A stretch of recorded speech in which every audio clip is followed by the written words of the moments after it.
Hello, I'm Bob the Bookerer and welcome to my channel. And today, carrying on with my reviews of the longlist for the 2025 Booker Prize, we have The Land in Winter by Andrew Miller. And I really greatly enjoyed this book. I will go on to talk about some spoilers. And so if you do need to drop off before I do that, please feel free. But if not before that, I'm going to get talking a little bit about this book. It's a bit of non-spoilery bits and a bit of some spoilers. But yeah, let's get talking about this book.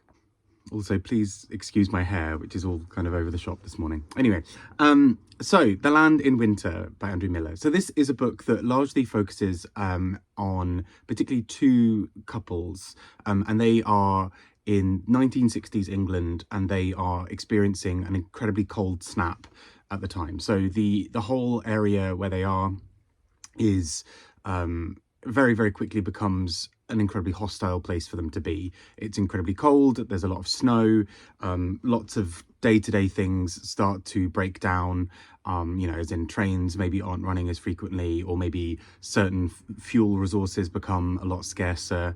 All of those sorts of things start to happen, and that applies pressure and tension, which in many ways reveals some of the darker things that were happening for these couples anyway, although the couples didn't really need much encouragement because they were kind of heading that way themselves anyway. But what we see quite early on to this is how these two couples start to address and respond to this. And what starts off with, the sort of typical professions that you might expect in a small, I think, village rather than town, in terms of we have a farmer, we have a local doctor, we have the partners of those people, we have the kind of infrastructure around them. And it's all, at least from the outside, seen as quite serene. But we can already see little tensions start to grow, and we learn very quickly some small details about characters that will go on to have much bigger impacts later in the story. So, for example, one is around a character whose father we know has had some kind of tricky life. We know that he has been in an asylum, and we know that this is something that we just don't talk about with the characters. This is very much hidden in silence, much in the way that the snow blankets everything else around them.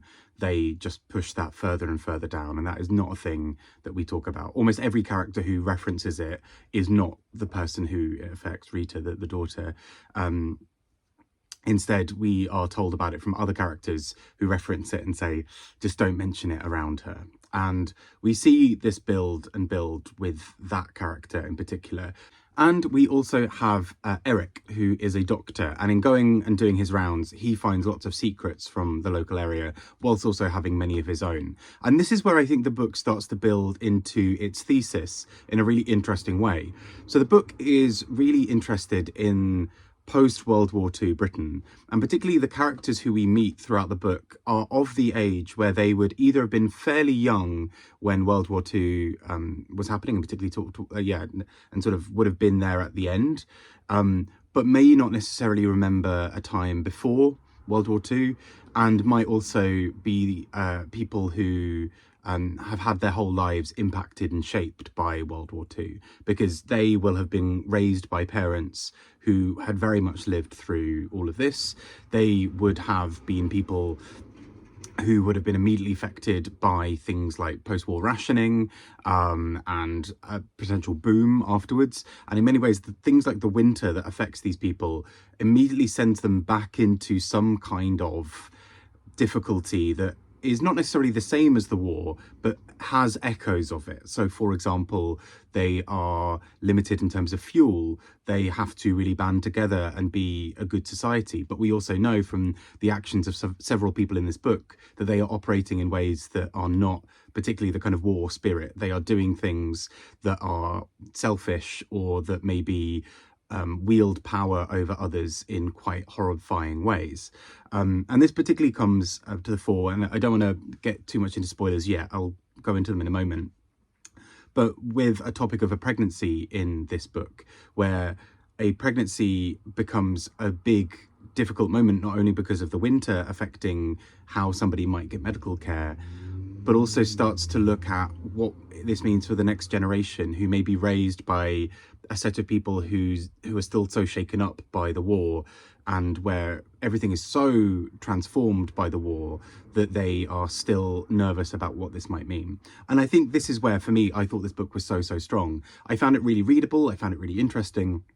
Although occasionally I got a little bit mixed up with characters, and I would have maybe appreciated like the chapters having the name of the person we're switching back to, because it did switch quite a lot. That's probably more on my more my bad as a reader, that I struggle with keeping multiple characters in my head. But at the same time, I thought the book dealt with this so subtly and interestingly. It's so easy, I think, with a topic like World War II and shame and all of those sorts of things, to really hammer it and to really go in all guns blazing and make it a central part of every sentence. But I think what's really interesting is, particularly with seeing the characters in, I think, 1963, 64, it is just far away enough from World War II that the characters wouldn't regularly be thinking about it. They wouldn't be thinking about it with every second of their day, but it would creep up in unexpected ways.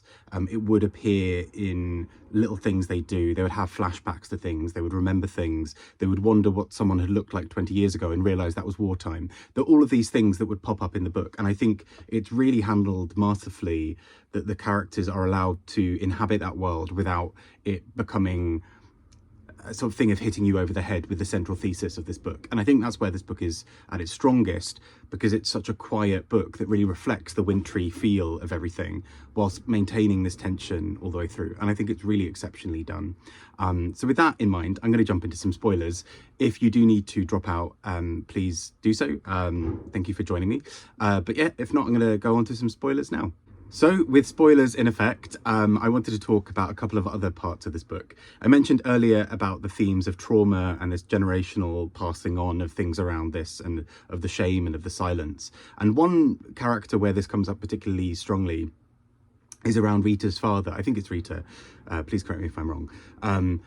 Her father is somebody who we find out towards the end of the book was there when Belsen camp, the concentration camp, was liberated, and therefore he would have seen some of the worst things imaginable in history. And in being there at that time, he would have seen all of these things that would have had an effect on him. And this was a time really before a lot of our more kind of up to, more modern day understandings around mental health and trauma and various other things. And so this character is bearing a lot of this by himself. And we then later learned that part of him being in the asylum is because he's tried to set fire to various things, and there's a worry about his mental well-being. And all of this starts to trace back to some of the absolute horrors that he might have seen. We also get a character who we find out would have had another name and been a Hungarian man, and he has changed his name. And this seems particularly pertinent to a novel like this, that he would have changed his name to now fit in with a society like this, who are still fresh from the war in some way, but also trying to move along from it. He wants to also move on and no longer be this person with a foreign name that also ties him to a really dark period of history. I think it's sort of implied through this as well that he is Jewish.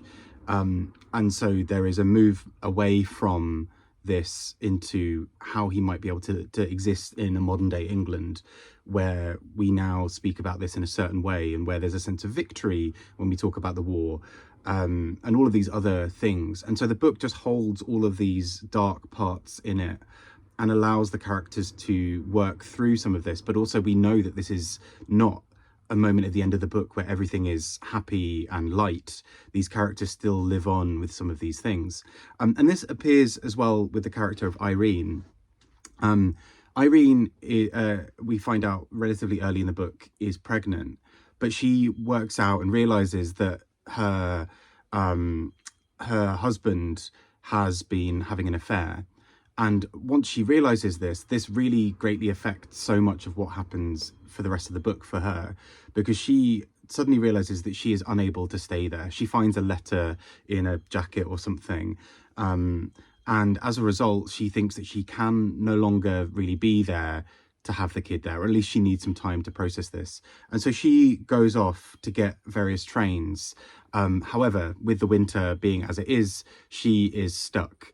And what we then see is her establishing a new life somewhere else, around people who seem to really care for her. But at the same time, we see the hypocrisy of her partner, because he spends the book basically telling everybody, oh yes, Irene's just gone to go and see her parents. Meanwhile, her parents are phoning and saying, oh, do you know when she's going to get here, or if she's ever going to get here? And he's trying to, appease them as well. And as soon as he says this, he also realizes that the ground is now clear for him to have the affair properly. And so he is planning to meet her, the woman in the affair, to basically tell her that he might love her, or to maybe take it to the next level.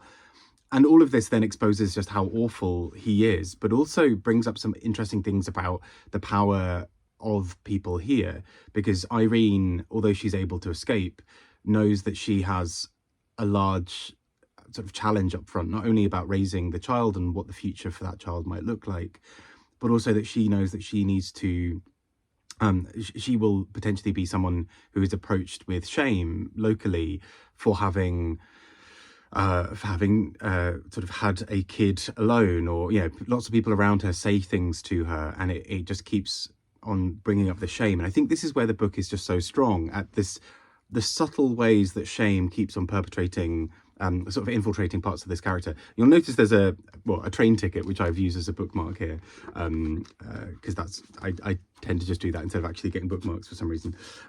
But this is a line that I thought was really interesting, and I think really sums up so much of the core part of the book.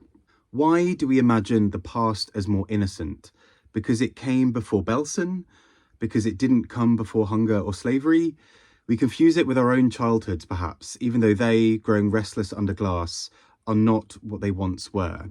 And I think that's exactly what this book is getting at, this idea that we think about periods of history in really specific ways, that for the characters in the book, existing in a post-war Britain is a really important thing. They are filled with a sense of victory in some ways, although many people walking around them, among them, really carry a lot of trauma and shame. But also they have become blind perhaps to the ways that they are also causing pain to others. But also the way that excerpt speaks, the idea that everything was innocent and then Belsen happened and then nothing has been the same since, is also an interesting rewriting of history. The idea that actually everything was absolutely fine and tickety-boo, and then we got to World War II and everything was awful. And actually for these characters, that might have been the first awful big thing that happened in their lives, but in the course of human history, by no means is that the one and only. And so I think there's something about the way this book does that also challenges this idea of how Britain might think about its own history, that Britain can't pretend that it's just its history was liberating people in World War II, and that's the end of everything. There was a lot more that happened, not only in World War II, but long before that people are implicated in. And I think this is where the book is just so interesting and subtle in the way it does this. Again, this could be something hammering over the head of all of the characters, of somebody feeling immense shame about something they read or whatever else. Instead, there's something else here. These people operate, and we are meant to see them as these victorious people who have come out of World War II and are now, in this tough winter, are making it work and are banding together. But we know that that's not the case. We know that there's somebody who, as soon as his pregnant wife, although I don't think at that point he knows she's pregnant, leaves because she's found out he's having an affair, he immediately tries to just make the affair real. We have characters throughout the book who are demeaning to somebody who has gone through the absolute worst and seen terrible things. And there's an idea of, well, actually, we don't talk about the asylum, we don't talk about what happened to him, and all of this is hushed.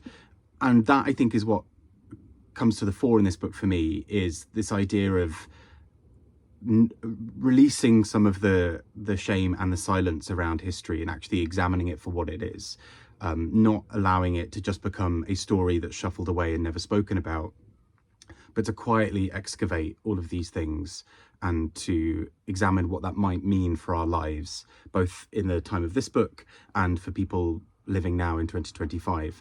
And that's what I think is really very special about this book. So I really enjoyed this, as you can probably tell.